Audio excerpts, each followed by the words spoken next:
autoridade que ele ensina, identificar os problemas, entender que quando ele vem do nada, é algo que está nos atrapalhando a nossa vida, a nossa casa e o nosso convívio, é hora de nós levantarmos a Deus e falar: Senhor, o Senhor é o Todo-Poderoso, o Senhor é o único que pode nos salvar, o Senhor é o único que pode vir e nos livrar nesse momento.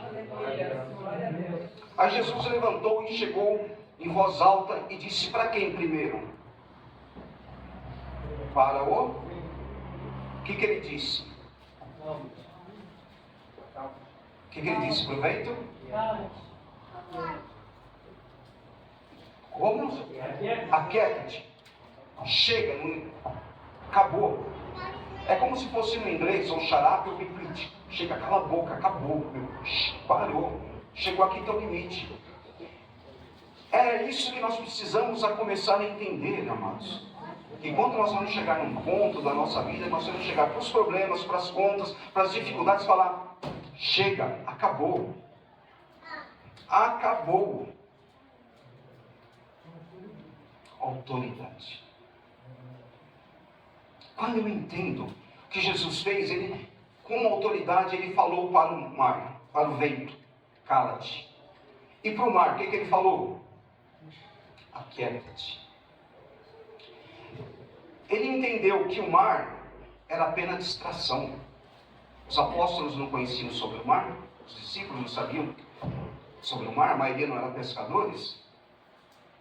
Então ele usou o que eles conheciam para distraí-los, a distração. A distração, quando fala assim, que a nossa luta não é contra a carne nem o sangue, mas contra a potestade. Carne e sangue, parente, família, vizinho, é apenas a distração, para que a gente não perceba o que está acontecendo no reino espiritual. Isso nos desvia do foco. E eles pegaram: então vamos jogar água, vamos jogar bola, vamos jogar ondas, porque eles vão ficar com medo. Dito e feito. Aí Jesus chega para o mar, paz, no grego. Aquieta-te. Só que no grego não tem tradução para isso. Colocaram algo que é difícil você criar uma tradução. Então ele olhou para o mar, depois que ele chegou para o vento, deu ordem, com autoridade, fez ele cessar. Sabia que ali a potestade dos ares estava atacando os discípulos. Potestades dos ares, ventos, atacando os discípulos. Ele deu ordens, parou. Aí ele chegou para o mar e...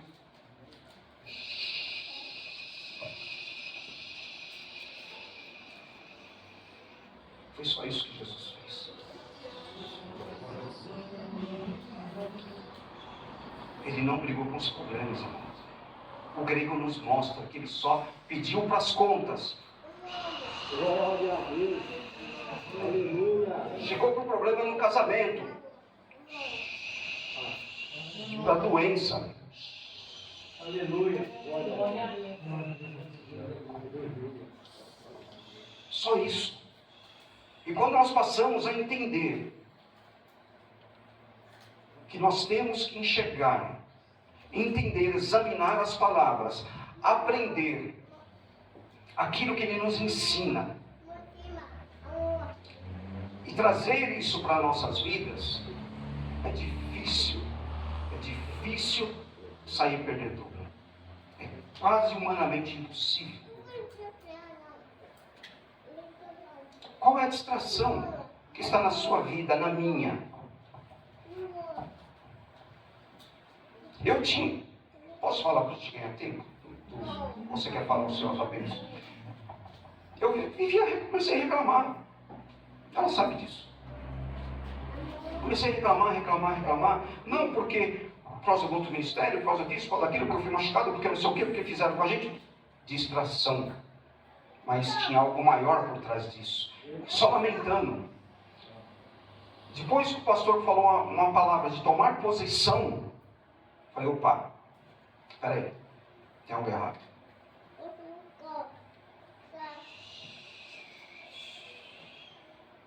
Estamos com problemas com conta? Não está entrando no serviço? Vou repreender aquilo que está me fazendo mal. Aí começamos a orar. brigar com o reino espiritual. Quando nós começamos a brigar com o reino espiritual, é algo engraçado. E o pentecostal gosta muito disso, fala, agora repreenda. Só que a palavra repreender no grego, na Nova Aliança, no Novo Testamento, ela fala sobre, é uma palavra que fala assim, epitimal. Fala comigo, epitimal. É sobrepor sobre o seu oponente. Então Jesus chegava, toda vez que você vai ver ele expulsando um demônio, ele fala, espírito imundo. Ele sempre degrine a imagem daquela entidade. Porque nós sabemos que Satanás, ele é soberbo. E quando você começa a atacá-los com palavras, subjugá-los com palavras, eles se retiram. E era isso que Jesus fazia. Que ele fez isso. Que quando ele falou assim, epitimal, começou a dar ordens. Eu preciso que vocês entendam isso. Porque a hora que vocês começarem a distinguir, a enxergar de onde vem o mal, a ter autoridade sobre o mal, a repreender o mal, a entender que do nada, nada se vem, só Deus do nada que criou, o resto é colocado, eu vou entender o que acontece na minha vida, no meu namoro, no meu casamento, na minha casa. Aí nós entendemos, vamos joelhar. Aí eu falei para ela, esse ano vai ser o ano de mudança da nossa vida. Aleluia. Amém. Aí comecei a profetizar.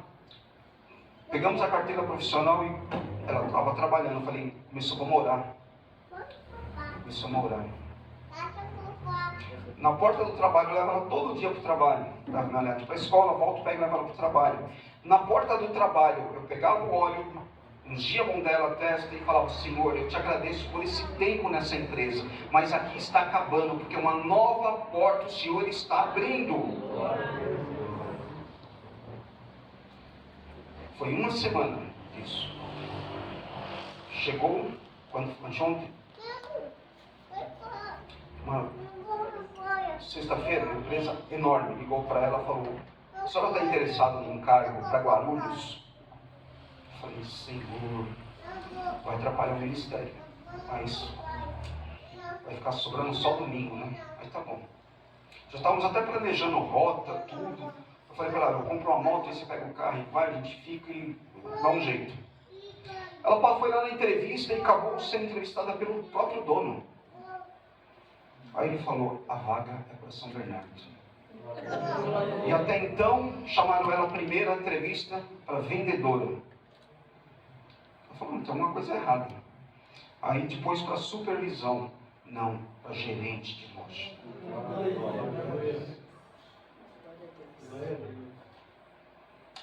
E ela chegou em casa e falou, Jô, eu coloquei um pedido aqui sobre trabalho, pastor. Aleluia. Começamos a entender o que estava nos atrapalhando. Quando eu fiquei calmo, achei que estava tudo bem, os problemas começaram. Abaixamos a guarda. Abaixamos a guarda. Esquecemos do que aprendemos, do que examinamos. Se somos sacerdotes, nação eleita. Esquecemos das promessas. Esquecemos que em terra fértil, o que se planta nasce. Esquecemos. Aí começamos a brigar. Não, repetir mal. Vamos começar a repreender.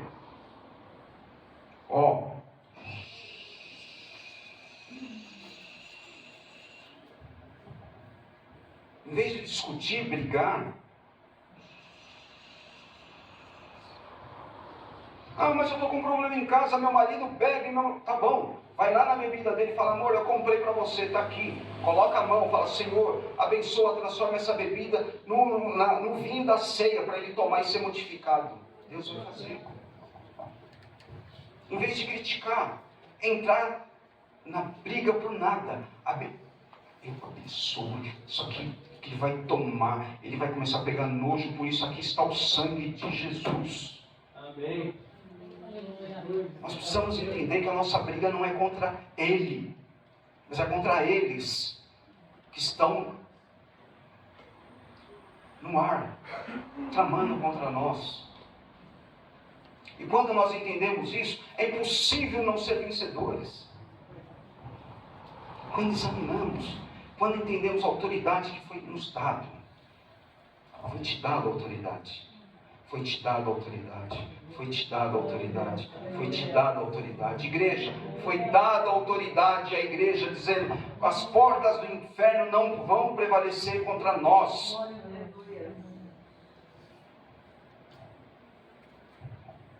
É só ter autoridade. Glória a Deus. E nós esquecemos que Deus vem nos usando nossos ministérios.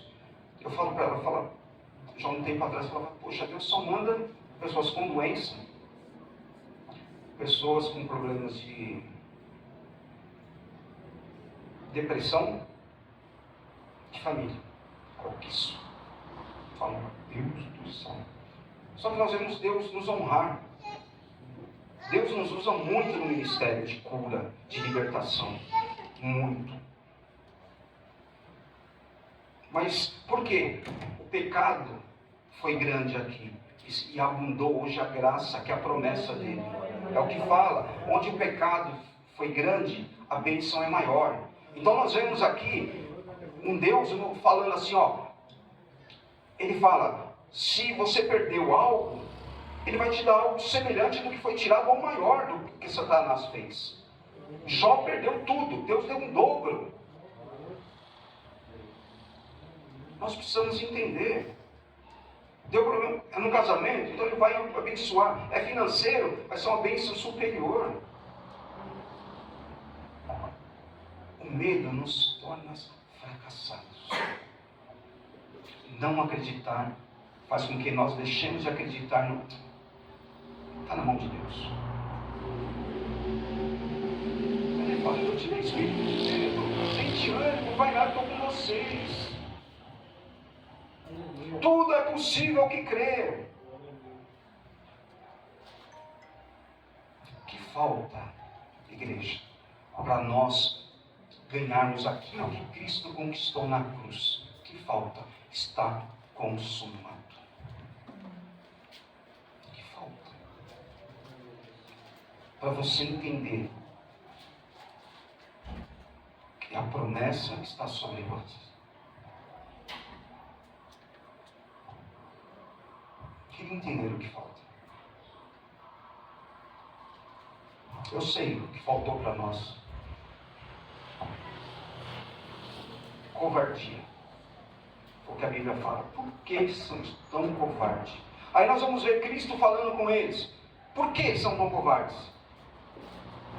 Por que estão me levantando? Por que vocês estão me acordando? No grego mostra ele dizendo assim: olha, o que eu fiz vocês poderiam ter feito também. Não precisavam ter me acordado. Vocês podem chegar na casa de vocês e... põe as contas na mesa.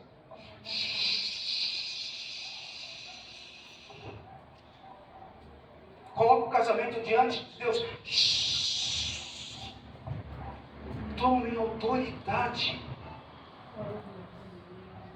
Vocês não precisam ir lá chacoalhar ele. Levanta, como o grego mostra, de uma vez. Olha, você que não se importa comigo, eu estou na sua igreja, eu estou te servindo, eu estou no seio, eu dou dízimo. Você não está vendo o que está acontecendo na minha vida? Aí ele vai repreender, mas fala: olha, você poderia ter feito isso. Você não precisaria ter me incomodado.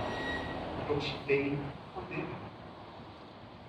Somos dotados de poderes, amados. Bastou uma semana para mudarmos a nossa história. Aí uma cliente me liga: fui em São Paulo, vem fazer um orçamento de uns móveis. Aprovado.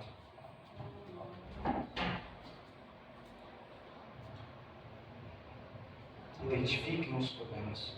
Identifiquem de onde eles estão vindo. Repreendam. Repete mal. Espíritos malignos Vocês são derrotados, vocês são